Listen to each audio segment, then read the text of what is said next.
को वो चॉकलेट लेके आए थे, उस पे उन्होंने लिखा था लता का नाम।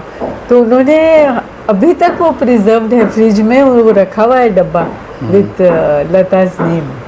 चॉकलेट लेके आए थे अमानुल्लाह साहब, अमान खान साहब, और उस पे लता का नाम लिखा था। तो उन्होंने बोला मैं खाऊंगी नहीं, मैं उसको फ्रिज में रख दूंगी।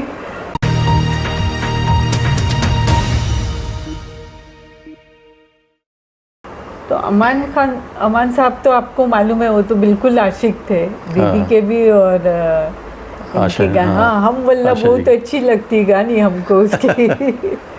ये था। तो आपको कैसे, आप तो बहुत करीब के रही अमानुल्लाह साहब को, पर्सनली भी जानती रही। जी जी। उनके शौक किस तरह से थे? किसको मिलवाया आपने लता जी को तो आप ही ने मिलवाया? अमान साहब को दीदी को मैंने मिलाया, आई को भी मिलाया, लेकिन आई शायद उस दिन रिकॉर्डिंग में बिजी थी, तो वो बिल्कुल थोड़ा सा बोल पाई उनसे। मतलब उतना वक्त नहीं दे पाई जितना दीदी ने दिया। और दीदी को वो चॉकलेट लेके आए थे, उस पे उन्होंने लिखा था लता का नाम। तो उन्होंने अभी तक वो प्रिजर्व्ड है फ्रिज में, वो रखा हुआ है डब्बा विथ लताज नेम। चॉकलेट लेके आए थे अमानुल्लाह साहब, अमान खान साहब, और उस पे लता का नाम लिखा था। तो उन्होंने बोला मैं खाऊंगी नहीं, मैं उसको फ्रिज में रख दूंगी।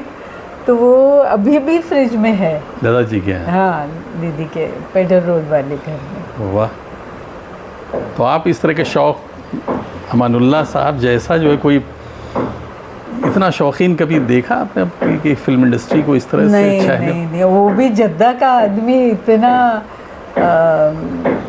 एक एक गाने हमको जो याद नहीं वो उनको याद थे। वो बोला हम ये गाना सुनी, बाकी के तो मैंने कहीं सुना, पर एक गाना ऐसा था जो मैंने कभी नहीं सुना था। उन्होंने बोला हमको ये गाना भी पसंद है। मैंने बोला आपको ज़रूर मिलना चाहिए फिर तो दीदी से। तो मिले थे जाके, दीदी को मिले, आई को मिले, मिला। शायद उनका इंटरव्यू होगा उनके साथ। फिर शायद फिल्म लाइन के शाहरुख खान को मिले वो उस दिन, काफ़ी लोगों को मिले। तो आपको कैसा उनका जाना जो है, कैसा? अमान साहब का जाना तो यकीन ही नहीं आता। कहते उनका आधा पैर काट दिया था पूरा, शायद 24 घंटे में ही गुजर गए, है ना? तो यहाँ भी आप आके कई बार जो ये घर में तो बहुत आए, खाना खाए और लेके भी आए खाना। वल्ला हम लेके आती है, आप चलो, ऐसे। अमान साहब तो घर के जैसे थे, बिल्कुल घर के जैसा। और वो जब दीदी से मिले तो वह हम बहुत खुश हो गई। हम तुमने बहुत एक काम जो नहीं हो सकता था वो कर दिया, वो इतने खुश थे। आई से शायद रिकॉर्डिंग में वो एक दिन मिले, पर वो रिकॉर्डिंग थी इसलिए ज़्यादा वो बातचीत नहीं हो पाई, जैसे वक्त नहीं दे पाए। अमान साहब का भी सुन के बहुत बुरा लगा एकदम।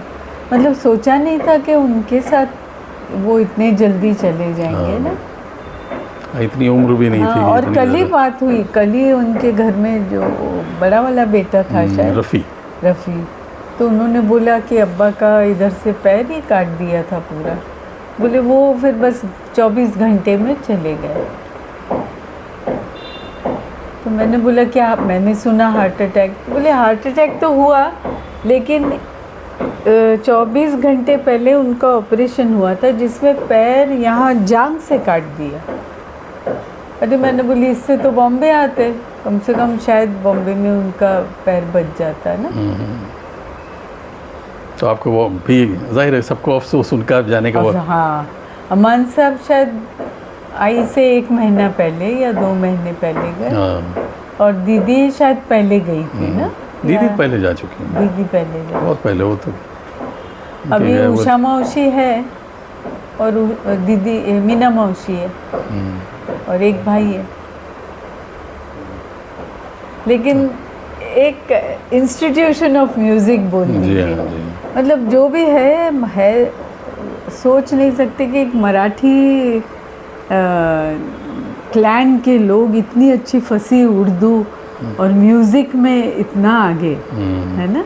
गज़लें, हर टाइप की वर्सेटैलिटी गाने में थी। बड़ा मुश्किल, बहुत मुश्किल। बहुत मुश्किल। मतलब क्लासिकल फिल्म अगर ली जाए इसको कि उमराव जान को, उमराव जान जिसमें ख़ास तौर से बड़ा खयाम साहब जैसे लोग, मुजफ्फर अली जैसे लोग लगे हाँ, और हाँ। एज ए सिंगर इनको लेना, और वो आशा जी को एज ए उमराव सिंगर जान गज़ल ने के जैसे लिए, हाँ तो बहुत बड़ी बात है। वही उमराव जान का जब रिकॉर्ड हुआ गाना, तो मैंने आई को बोला, मैंने बोला आई ये गाना तो आपको इतना फेमस कर देगा, फेमस तो आप हो ही, लेकिन इस लाइन में, गज़लों की लाइन में आप इतनी अच्छा गा सकती हो, ये आप प्रूव कर दोगे। And exactly that is what happened.